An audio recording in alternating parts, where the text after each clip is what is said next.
Yo, what's up, what's up, what's up? Ford 500. Rusty. Doing rear brake pads and rotors. Give you a quick rundown right there. T40 Torx bolt. If yours is still in there, cool. If it's not, cool. But I had to use heat to get that to come off or else it was going to snap.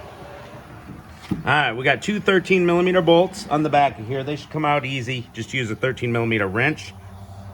Then we take our screwdriver and pry this caliper out. Just like that. I've already pressed the caliper back in. Right there, you see it? It's all the way flushed back in. Pretty rusty. And the way I did that was with a caliper turnback tool. I got the kit here. And there's a cheap couple dollar tool you can get too. I'll show you that one. Caliper on this side. Right there. Seized up. Rusted out. Boot torn. We're replacing this caliper. This is how the tool works. You tighten this down by going counterclockwise, and then you spin this clockwise, and it turns the caliper while putting pressure in it. So you're turning the caliper clockwise while putting pressure in, and that's what turns the caliper back. I'll make a video on that, changing the caliper if you need it. And I believe I have a video on front brakes on this. Just search up FerKerl front brakes 500 and do the same for the caliper if you want to watch that video. All right, turn back tool, cheapo, if you don't want to buy a whole kit. This is what it looks like right here. What you're gonna do is find the two pegs that make that spread. These two make that spread and hook in. Then you put a 3/8 extender in that little square hole and turn it in with your ratchet while applying pressure. A lot of times it helps. It's hard. These are wiggling around and everything. It's hard to put pressure in and turn with a cheap tool. So take your mounting bracket off, which we're going to do anyways to change the rotor. And take your rotor off. And then put your mounting bracket back on. Put your bolts in there loosely. That way you can get a straight shot on it without that rotor or the pads in the way. See, and then you can put the bolts will hold it. So you got something to press back into. All right, now we're gonna take off the mounting bracket. Let's see, let's find that size socket. Welcome back, y'all. I got the two 15mm bolts out of the back of that caliper mounting bracket. They were in there stiff the whole way. Used my 1/2" ratchet with a bar attached to break them free, and God, they just came out stiff the whole way. So we're gonna pop this little sucker out, take it over to the bench here. There's a few things that you're gonna want to do that most people just don't do for some reason.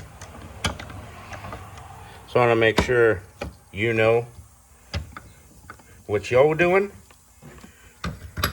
First of all, take these guys out, clean them up and grease them.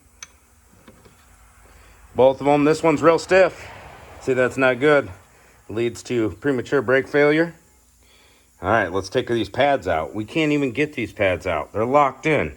You know why they're locked in? Rust. You know why they're all rusty? Last person who changed them didn't clean and grease them. I always get premium pads with new hardware. So these clips are going bye-bye if you're reusing your clips. Make sure they're super clean and not all bent up and fugly. See how nasty that is? Ooh, load. All right, so my favorite tool when they're that nasty is the Dremel tool. With a little cleaning bit on there. You can use the old bench grinder, wire brush, whatever. So what I'm gonna do is I'm gonna clean these out. Everywhere the hardware touches, the pads are gonna grip into. So right here, here, and here on all four spots. Gonna clean them out. Get this guy to come out, keep spinning and pulling, and grease these up. Now after these are nice and clean, I'm gonna grease this spot too, where the hardware sits, so this rust doesn't build up as quickly for the new set of pads. I'm going to use Brake grease, AGS Sil Glide. That's the stuff I use. It's great. Get yourself some of that. Let's get her clean. All right, we're all cleaned up. We got our clips in. These clips, there's 2 different types.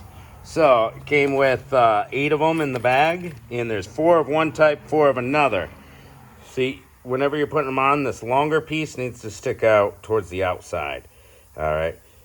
So when you go to put this on, if you put this clip right there, it's point towards the inside. It needs to point towards the outside.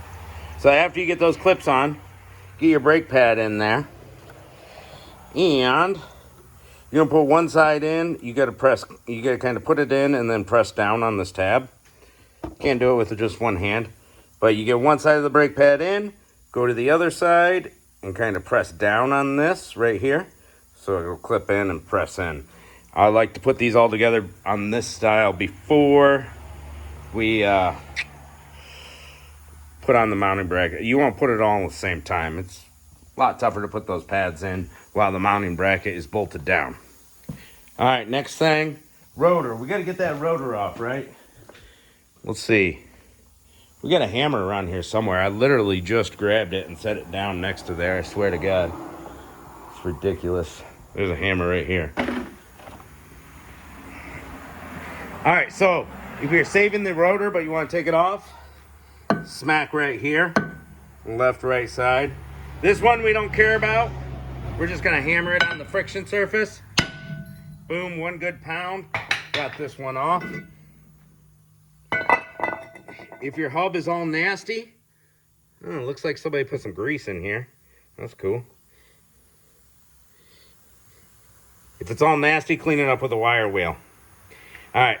So we're gonna grab our new rotor, spray it off with some brake cleaner, pop it on here, and put our torque screw in there to hold her down. And I'm gonna clean up this caliper just a little bit and put a little grease around the seal of the piston and on the piston. Some of that brake grease, it's gonna help with squeal. I'm gonna clean this up a little bit. All right, we're locked and loaded now. All right, so we got that all tight in the back, those 2 bolts. Get them nice and super tight. And we will slide our caliper over there. Turn these so that they're horizontal. This other one probably needs turned. Yes, it does. There we go. I'm gonna line her up. Give her the old wiggle jiggle.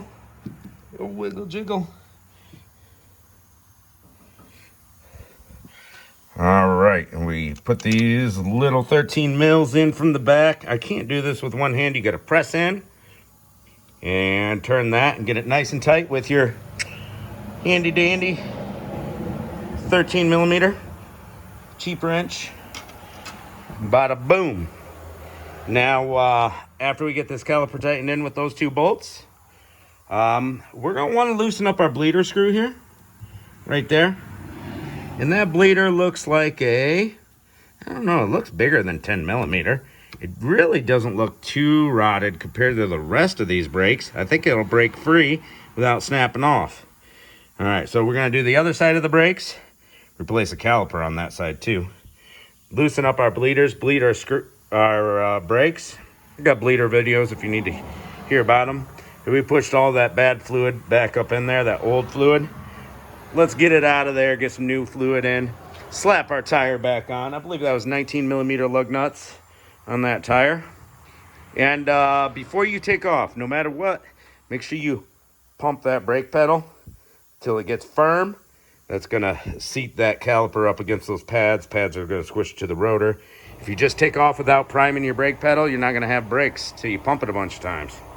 That'll about do it. Any questions? Leave it down below in the comments. See ya.